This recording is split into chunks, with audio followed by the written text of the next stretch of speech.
Olá, querido. Desejamos mais uma vez que a graça e a paz de Deus, nosso Pai, também do Senhor Jesus, esteja com você, com sua família, seus familiares. Que a unção do Espírito Santo de Deus esteja em nossa vida, para que a cada dia possamos, como diz o salmista, ensina-nos a contar nossos dias para que alcancemos coração sábio. Nós somos limitados, não compreendemos, não entendemos, não sabemos o que nos reserva amanhã, mas hoje nos pertence. Diz: hoje, se ouvirdes a sua voz, não endureçais os vossos corações. Quero convidá-lo neste momento a refletir, a meditar na graça de Deus, no seu cuidado e tributarmos a Ele a glória devido ao seu nome, antes de nós entrarmos no estudo de hoje, que é o contraste entre leis. Bondoso Deus, te agradecemos pelo teu cuidado e proteção, a oportunidade nesse dia, em boas circunstâncias, podermos meditar na tua palavra. Dá-nos orientação, a iluminação do teu Santo Espírito. Te pedimos essas bênçãos e agradecemos no nome de Jesus. Amém. O primeiro texto, abrindo a nossa mensagem de hoje, está em Tiago 2, verso 10, que diz assim: porque qualquer que guardar toda a lei e tropeçar em um só ponto, tornou-se culpado de todos. A matemática divina ela funciona de maneira diferente da humana, né? Se você dissesse assim, olha, tem 10 mandamentos, você tirou um, sobra quanto? Sobra 9. Aqui nesse contexto, no contexto da salvação, 10 menos 1 é como se não tivesse sobrado nada, ele diz. Aquele que guardar toda a lei e tropeçar em um só ponto, tornou-se culpado de todos. Eu poderia aplicar, quem sabe, a lei no contexto Pentateuco, os escritos de Moisés, mas de maneira mais objetiva, quem sabe, os 10 mandamentos. Porque ele mesmo menciona quando ele fala isso. Aquele que diz não adulterarás, também diz não furtarás, não matarás, honra teu pai e tua mãe. Então, ele coloca os 10 em pé de igualdade. Mencionamos no nosso estudo passado, na primeira tábua, os 4 primeiros que correspondem à nossa obrigação para com Deus, e nos 6 mandamentos, na segunda tábua, a nossa obrigação para com o nosso próximo. Eu quero trazer alguns tipos de lei. Exemplo, leis de saúde ou dietética.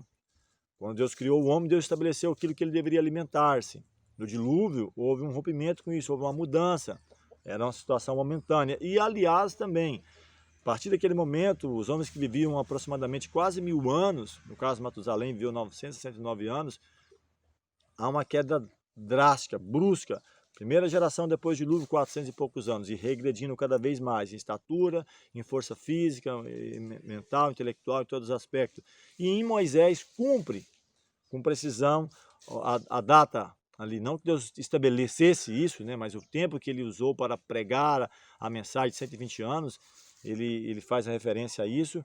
Moisés, ele vive 120 anos, 40 anos no Egito, 40 anos ali pastoreando ovelhas e 40 anos caminhando para a terra de Canaã.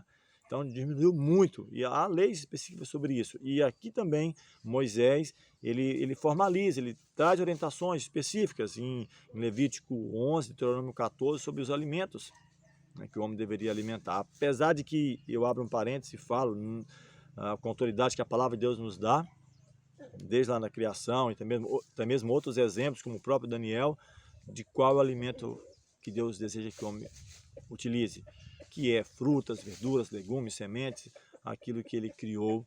Essa é a alimentação. Até porque na nova terra nós não vamos tirar a vida de nenhum animal, né, para nos alimentarmos. Então é importante pensar nisso. Não é o nosso tema principal, mas é um das leis. Ele estabelece ali orientações. No Levítico você vai ver isso.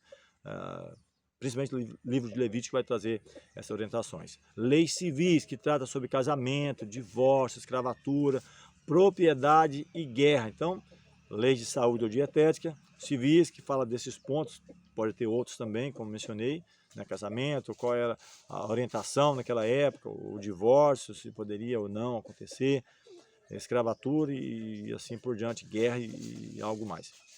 Leis cerimoniais, e aqui há o problema mais sério, porque essas leis cerimoniais elas apontavam para o sacrifício de Cristo.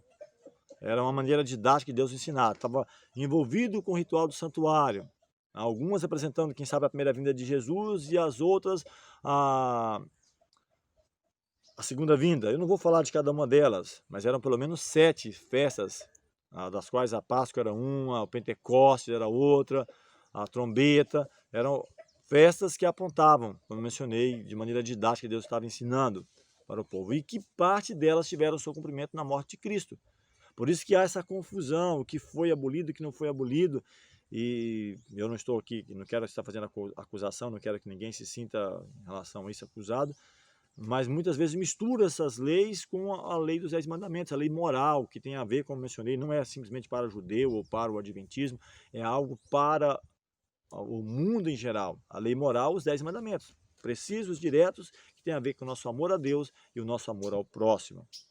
Então, estou fazendo distinção entre elas. Falei de várias aqui. Agora, qual é a mensagem do apóstolo João em relação à nossa vida no geral? 3 João, verso 2, diz assim: amado, desejo que te vá bem em todas as coisas e que tenha saúde, assim como bem vai a tua alma. Então, Deus se preocupa conosco mais do que simplesmente na nossa vida espiritual, até porque a vida espiritual tem a ver também com a nossa vida física, está entrelaçada, o físico, mental, emocional, espiritual. Ele fala, desejo que te vá bem em todas as coisas, no seu trabalho, no seu casamento, nos seus negócios, nos seus estudos. Deus ele quer nos acompanhar em todos os detalhes. Não é um Deus ausente que está simplesmente para o futuro, não, mas como eu mencionei, falou da profecia de Israel que iria para o Egito, foi com eles, nos libertou, esteve com eles no deserto e em cada momento. Então Deus quer partilhar da sua vida, Ele quer te ajudar nos seus desafios. Basta que você permita que isso aconteça. Ele fala que te vá bem em todas as coisas e que tenha saúde, assim como bem vai a tua alma. Claro, a tua vida espiritual está entrelaçada.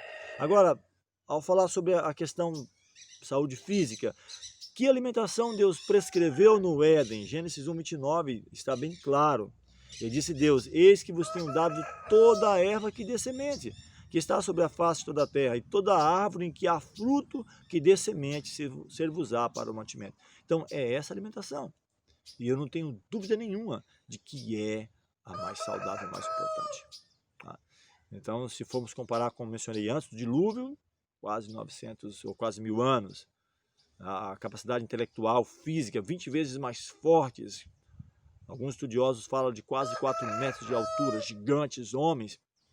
Né? Diferente como alguns dizem, né, estudiosos dos nossos dias, filósofos, que era o tempo das cavernas, que não sei o que e tal. Não, o homem está regredindo a cada dia. Então imagina a capacidade de Moisés, que escreveu 1500 e poucos antes de Cristo, né, de escrever relatos da criação. Aqui, e é claro, tem a questão da inspiração, mas também a questão da capacidade intelectual, mental, de Deus utilizar isso a cada dia. Então, foi mostrado qual a alimentação. Agora, o que Deus fez? Em Gênesis 2, versos 8 a 9, diz assim que e plantou o Senhor Deus um jardim. Isso é fascinante para mim. Um jardim no Éden, do lado oriental, e pôs ali o homem que tinha formado. E o Senhor Deus fez brotar da terra toda a árvore agradável à vista, e boa para a comida, e a árvore da vida no meio do jardim, e a árvore do conhecimento do bem e do mal.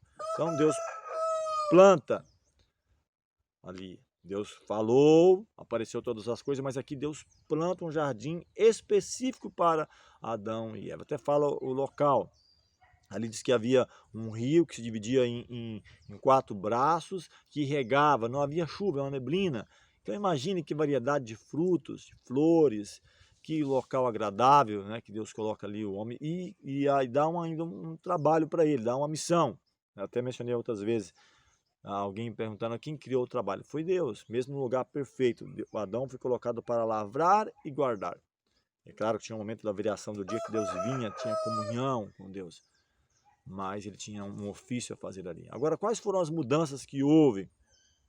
Em Gênesis 9, verso 3, já falamos sobre o dilúvio em estudos passados, mas aqui fala que até mesmo pela necessidade do momento, porque havia acabado a vegetação, destruído tudo, somente aquilo que tinha entrado na arca, e aí de novo eu volto a mencionar o que eu falei lá, ele coloca 7 pares daqueles que eram animais limpos, tanto para o sacrifício até mesmo para o alimento, que Deus permitiria por um tempo ali, e dos não limpos, somente o macho e sua fêmea, somente para, porque tem a sua função, claro, mas não para alimentar.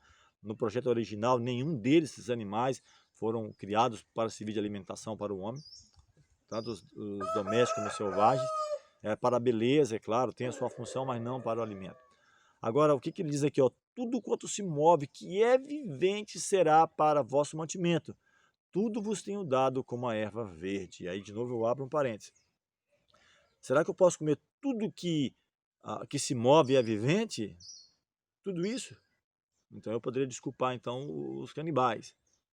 Então, é preciso estar atento, usarmos o entendimento que Deus nos dá e o que Ele fala na palavra, não colocarmos a nossa própria ideia. Ele fala, tudo vos tenho dado como a erva verde. E eu pergunto, nós comemos toda a erva verde? Não, não comemos. Até mesmo os animais. Muitas vezes no pasto ali, o gado come alguma erva que não deveria e morre. Então é preciso estarmos atentos a isso. Nós não comemos toda a erva verde. As restrições, e aí então é o que eu falei, Moisés começa a formalizar, ele começa a organizar isso. Capítulo 11 de Levítico, a partir do verso 1, ele fala assim, ó, e falou o Senhor a Moisés e a Arão, dizendo, fala aos filhos de Israel, dizendo, estes são os animais que comereis, dentre todos os animais que há sobre a terra. Também Deuteronômio 14, versos 2 a 3, ele fala, porque és povo santo ao Senhor teu Deus, e o Senhor te escolheu de todos os povos que há sobre a face da terra, para lhe ser o seu próprio povo, nenhuma coisa abominável comereis. Então há orientações claras, distintas, nesses dois capítulos, como mencionei, Levítico 11 e Deuteronômio 14. Eu não vou entrar em detalhes de quais tipos de alimentos, estou só fazendo o contraste entre elas, mas você pode pesquisar, ver na íntegra o que está escrito ali. E hoje, com todo o avanço científico, tecnológico, claro, faço menção, é dom de Deus, tem se demonstrado o que é mais saudável, o que é mais importante. Então, só vamos obedecer se nós quisermos, mas a orientação clara, até mesmo em relação àquilo que é os vegetais, as plantas, frutas, verduras e legumes, se você puder ter o seu próprio espaço, cultivar. Felizmente, Deus me deu esse privilégio. Acho que vocês percebem, é claro, nosso trabalho é rústico, é simples a nossa gravação, mas um local agradável, em meio à natureza, em que é praticamente autossustentável. Eu tenho frutas diversas, verduras, legumes. Vocês ouvem também o cantar dos pássaros, da criação, uma angola, a galinha. Então é agradável estar aqui. E até mesmo em relação a isso, as plantas, se você puder cultivar, você vai poder trabalhar de maneira orgânica, que é o que nós fazemos. Na nossa chácara aqui não passamos venenos, agrotóxicos, trabalhamos de maneira natural. É claro, dá mais trabalho, aparentemente dá sim, mas o resultado é satisfatório. E você trabalhar aí com a roçadeira, com a enxada, enxadão, mexer com as suas plantas, ou quem puder ter, né, um maquinário, tudo bem, mas estou falando de algo de você ter a sua própria verdura para comer. Mas vamos prosseguindo. Algumas dessas leis civis cerimoniais, por exemplo, o sábado, a Páscoa, eu estou falando aqui não o sábado moral, mas sábados, festas, né, que existiam, a Páscoa era uma delas, representando a libertação de Israel do Egito e também do pecado. As primícias, o primeiro fruto, você colhia, você trazia como oferenda para Deus, oferta, representando isso. Também há um sentido espiritual, onde Cristo, quando esteve aqui, ele leva a primícia, o primeiro fruto da sua obra, aqueles que ressuscitaram com ele, levou para a eternidade. O dia da expiação também tinha isso no santuário, vou falar sobre isso no próximo estudo, do santuário, seu ritual, as suas cerimônias, onde havia um dia de expiação no santuário terrestre, mas também no espiritual, ou no celestial. A festa de Pentecostes, né, que era uma festa que existia, né, até mesmo eu acredito que os pentecostais, as igrejas pentecostais usam muitas vezes, faz referência a isso, somos pentecostais, mas isso está falando não simplesmente pelo a descida do Espírito Santo, mas o Pentecoste era uma festa que existia anualmente, que Deus utilizou dessa festa, utilizou desse momento, onde os judeus se reuniam, até mesmo aqueles que estavam espalhados, pelo menos 15 nações estavam ali. Deus aproveita esse momento, onde estava representando todas as nações, até mesmo para levar a mensagem do Salvador e derrama o Espírito Santo. Então, ser pentecostal não significa porque você falou língua, mas isso aqui está fazendo menção a uma festa que existia naquela época, do Pentecostes. Tá? O santuário, seus serviços, né, como nós mencionamos, a circuncisão era um ritual que na morte de Cristo, o batismo toma lugar, circuncidado pelo batismo, Paulo fala sobre isso. Então é um símbolo da entrada no reino celestial de Cristo, a conversão. Então hoje não trabalha a circuncisão, mas o batismo e a festa das trombetas. Há outras também, pegamos algumas para que você possa entender. Então, a lei moral versus cerimonial. Aqui em Tiago 2, versos 8, também eu li o verso 10 que fala sobre ela, e há tantos outros, eu poderia citar para você só no Novo Testamento mais de 50 textos falando sobre a lei moral ou os 10 mandamentos. Não é o caso agora, mas diz assim, ó, é chamada lei real. Ela diz o texto, todavia se cumprides conforme a escritura, a lei real, amarás o teu próximo como a ti mesmo, bem fazeis. Então aqui ele faz menção aos 10 mandamentos, escrita pelo dedo de Deus, a única escrito da Bíblia é os 10 mandamentos, em tábuas de pedra, pelo dedo de Deus, mostrando a eternidade. Então preste atenção que isso é importante para nós. Deus criou pela palavra, falou e apareceu, mandou e tudo se fez. O homem, Deus, então pega da terra, faz a sua imagem e semelhança. E os 10 mandamentos têm a ver com a nossa obrigação para com Deus e o próximo. Deus escreve com seus dedos. Você não acha em nenhum outro local na Bíblia que Deus tem escrito. Então, os profetas, juízes, reis, os apóstolos que escrevem. Inspirados, claro, pelo Espírito de Deus, mas não é Deus escrevendo. Efésios 2, verso 15, agora fala de um outro tipo de lei, que diz mais, em ordenanças, na sua carne desfez a inimizade, isto é, a lei dos mandamentos que consistia em ordenanças, para criar em si mesmo dos dois um novo homem fazendo a paz. Então, como eu mencionei para você, dessas outras leis, as leis cerimoniais é aquela que mais sofreu a alteração, as cerimônias, que apontavam ou para a primeira vinda de Cristo ou para a segunda. Algumas deixaram de existir, eu vou mencionar, por exemplo, a morte de cordeiros. Você não vê mais matar cordeiros. Diz que o véu do templo se rasgou de alto a baixo, mostrando que o tipo alcançava o antítipo, aquilo que apontava para Cristo estava tendo cumprimento na sua morte. E Paulo mostra bem claro isso aí no livro aos Hebreus, também nos livros aos Romanos, Gálatas, ele fala sobre essa questão, mostrando a diferença entre a lei moral dos 10 mandamentos, que tem a ver com a nossa obrigação para com Deus e com o homem, independe de época, independe de igreja, independe de nação, temos que cumprir aos 10 mandamentos, tá? E as cerimônias que tinham uma aplicação, ou algumas festas, como mencionei aqui, o Pentecoste, a Páscoa, algumas têm uma nova roupagem, como eu mencionei a Páscoa, ela agora é a Santa Ceia, que participando ali do símbolo do corpo e do sangue de Cristo, você não precisa mais estar matando o cordeiro. Paulo fala, Cristo, a nossa Páscoa, foi sacrificado por nós. A lei moral, Deuteronômio 14, verso 12 a 13, foi proferida por Deus. Diz, então o Senhor vos falou no meio do fogo e a vós as palavras ouvistes, porém além da voz não vistes figura alguma. Então vos anunciou ele a sua aliança que vos ordenou cumprir os 10 mandamentos e os escreveu em tábuas de pedra, escritas pelo dedo de Deus. Então é muito importante. E esse mandamento, essas duas tábuas, foi colocado dentro da arca da aliança, os 10 mandamentos. Já as leis cerimoniais, Levítico 1, verso 1 a 2, e há outros textos, muitos que você quisesse pesquisar, ela foi ditada por Moisés. E chamou o Senhor a Moisés e falou com ele da tenda da congregação, dizendo, fala aos filhos de Israel e diz-lhes, quando algum de vós oferecer oferta ao Senhor, oferecerá a sua oferta de gado. Isto é de gado e de ovelha. Então, ou seja, tanto bois quanto ovelhas. Então, é importante entender essa distinção, quando Deus fala dos 10 mandamentos e quando ele fala também de leis, ou chamada lei de Moisés, né, como é conhecida, que foi colocada do lado de fora da arca. E está até o texto que fala sobre isso.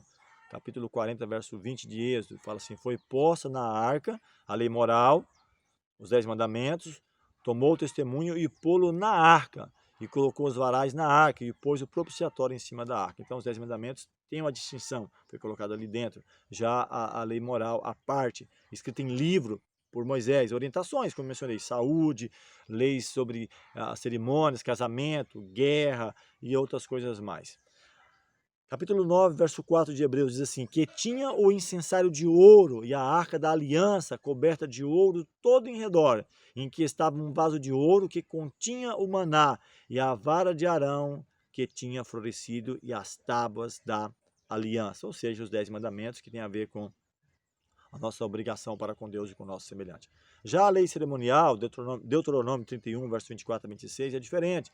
Diz assim, ó, foi posta ao lado da arca, e aconteceu que, acabando Moisés de escrever num livro todas as palavras dessa lei, deu ordem aos levitas que levavam a arca da aliança do Senhor, dizendo, tomai este livro da lei e ponde-o ao lado da arca da aliança do Senhor, vosso Deus, para que ali esteja por testemunha contra ti. Eram orientações? Sim, claro, mas não tem a mesma função da lei moral. A lei moral, como eu falei, ela é atemporal, ela é para qualquer época, qualquer geração, qualquer nação, qualquer pessoa, qualquer igreja deveria estar fazendo. Já a lei moral, em alguns aspectos, ela teve o seu cumprimento na morte de Cristo. O tipo alcança o antítipo, a sombra ao seu objeto. Então, ou algumas sofreu alterações, como eu mencionei, a Páscoa, a circuncisão e assim por diante. A lei moral, Êxodo 31, 18, foi escrita pelo dedo de Deus. Diz que deu a Moisés quando acabou de falar com ele no Monte Sinai. As duas tábuas do testemunho, tábuas de pedra escritas pelo dedo de Deus. Êxodo 31, 18. Então, essa distinção.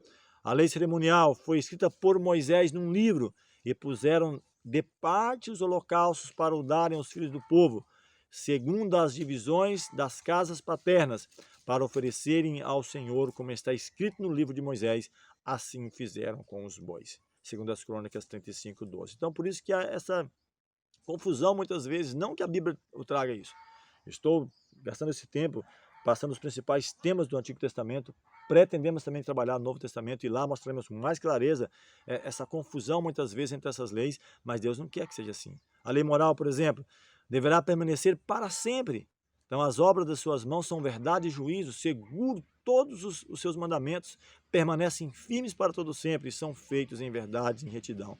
Salmo 111, versos 7 e 8. Já a lei cerimonial, em Colossenses 2, 14 e 17, diz que ela foi cravada na cruz. Diz, havendo riscado a cédula que era contra nós nas suas ordenâncias, a qual de alguma maneira nos era contrária, e a tirou do meio de nós, cravando-a na cruz, e a despojando os principados e potestades, os expôs publicamente, e deles triunfou em si mesmo. Portanto, ninguém vos julgue pelo comer ou pelo beber, ou por causa dos dias de festa, ou da lua nova, ou dos sábados, que são sombra das coisas futuras, mas o corpo é de Cristo. Então aqui ele menciona, até mesmo, percebe? Ele fala de festas, cerimônias, até mesmo o sábado. Não o sábado moral, não o sábado que está dentro dos 10 mandamentos, onde Deus fala, lembra-te, mas os sábados cerimoniais, aquelas 7 sábados que você vai achar em Levítico 23, a grande parte deles. Então, a lei moral e os escritos do Antigo Testamento, alguns dizem que foi abolido o Velho Testamento, mas muitas vezes não tem noção do que está dizendo o Velho Testamento. O Velho Testamento quer dizer o velho pacto, a velha aliança feita em sangue de novilhos, de bodes, que realmente, de fato, foi abolido. Mas não os escritos, não a lei moral, não os livros do Antigo Testamento, mas sim as cerimônias. Agora, muitas vezes a pessoa menciona e sem ter nem noção do que está falando. E Cristo fala, a nova aliança, o Novo Testamento, o novo pacto, no meu sangue, no sangue de Cristo. Então, como eu mencionei, a lei moral, os escritos do Antigo Testamento não foi abolido. Não cuideis que vim destruir a lei e os profetas, disse Cristo. Não vim destruir o que escreveu Moisés e os profetas. Não vim abrogar, mas cumprir. E cumprir não é anular, porque em verdade vos digo que até que o céu e a terra passem, nenhum jota ou um tio se omitirá da lei, sem que tudo seja cumprido. Qualquer, pois, que violar um destes mandamentos, por menor que seja, e assim ensinar aos homens, será chamado menor no reino dos céus. Aquele, porém, que os cumprir e ensinar, será chamado grande no reino dos céus. Mateus 5, 17 e 19. Então, Cristo não veio abolir, aqui eu estou falando do contexto lei, não da lei moral ou cerimonial, aqui está falando da lei e os profetas, os escritos, mas também que se inclui os 10 mandamentos, porque está dentro desses livros. Agora, Efésios 2, versos 15 e 16, a lei cerimonial, por outro lado, houve mudança. Diz assim, foi abrogada por Cristo. Na sua carne desfez a inimizade, isto é, a lei dos mandamentos, que consistia em ordenanças, para criar em si mesmo dos dois um novo homem, fazendo a paz, e pela cruz reconciliar ambos com Deus em um corpo, matando com isso a inimizade. Então, Cristo, na sua morte, ele quebra essa barreira de separação entre judeus e gentios. É de judeu, é de judaísmo. Então, Deus unifica para que todos possam ser salvos através de Cristo. E os mandamentos permanecem, os 10 mandamentos. E as leis cerimoniais, aquelas que, ao estudarmos, aprofundarmos no Novo Testamento e também conhecermos com profundidade o ritual do santuário, entenderemos aquelas que teve cumprimento em Cristo e aquelas que houve uma nova roupagem. Agora, como era antes da morte de Cristo? Efésios 2, versos 11 a 13. Portanto, lembrai-vos de que vós, no outro tempo, eram gentios na carne, chamados incircuncisão, pelos que na carne se chamam circuncisão, feita pela mão dos homens, ou seja, Israel, achando que era superior, mas não era isso. Deus nunca quis que fosse assim. Que naquele tempo estavam sem Cristo, separados da comunidade de Israel e estranhos às alianças da promessa, não tendo esperança e sem Deus no mundo. Mas agora em Cristo Jesus, vós que antes estávamos longe, já pelo sangue de Cristo chegastes perto. Então eu volto a bater nessa tecla. Deus unifica tanto judeus quanto gentios. Em Cristo, o livro do Atos dos Apóstolos mostra bem claro a mensagem chegando até mesmo ao Império Romano, através de Paulo, aos Efésios, aos Gálatas, aos Coríntios, a todo o mundo na época gentílico, a mensagem sendo expandida, sendo que é um projeto de Deus de alcançar todos através dessa mensagem. Efésios ainda, capítulo 2, versos 14, 17 a 22, fala: porque ele é a nossa paz, o qual de ambos os povos fez um, e derrubando a parede de separação que estava no meio, e vindo ele evangelizou a paz, a vós que estavam longe, os que estavam perto, porque por ele ambos temos acesso ao Pai em um mesmo Espírito, assim que já não sois estrangeiros nem forasteiros, mas concidadãos dos santos e da família de Deus, edificados sobre o fundamento dos apóstolos e dos profetas, de que Jesus Cristo é a principal pedra da esquina, no qual todo edifício bem ajustado cresce para o templo santo do Senhor, no qual também vós juntamente sois edificados para a morada de Deus em Espírito. Então, aqui está o cerne da questão, o ponto principal, e que eu quero que você entenda em nome de Jesus. Aqui ele mostra que Cristo, ele é o elo de ligação entre o Antigo e o Novo Testamento, entre a velha e a nova aliança, entre o ritual do santuário e aquilo que Cristo, agora a sua morte, nos faz sacerdotes. Temos acesso, não precisamos de um mediador, como naquela época um sacerdote que oferecia um sacrifício diariamente, ainda tinha um dia na expiação que fazia a purificação.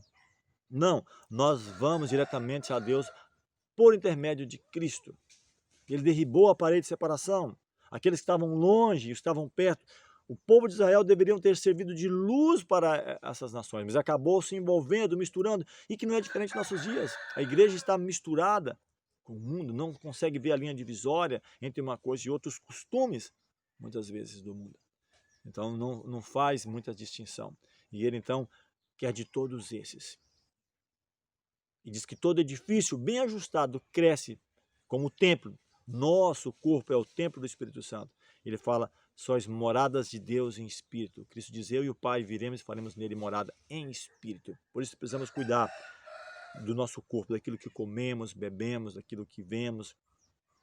Como diz o apóstolo: quer comais, quer bebais ou façais qualquer outra coisa, fazei tudo para a glória de Deus.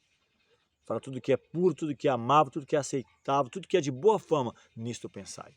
Que Deus em Cristo te conceda a mim também, sermos vencedores a cada dia, através do nome de Jesus. Nosso próximo tema, vamos falar sobre o ritual do santuário, ou o santuário e seu serviço, que tipificava a obra de Cristo, e que muitas dessas cerimônias tiveram cumprimento na morte de Jesus. Vamos agradecer ao Senhor mais uma vez. Bondoso Deus, amorável Pai, te agradecemos por mais este estudo, e rogamos a unção do Teu Espírito em nossas vidas. Dá-nos a Tua paz, a Tua graça, te rogamos essas bênçãos no nome santo de Jesus. Amém.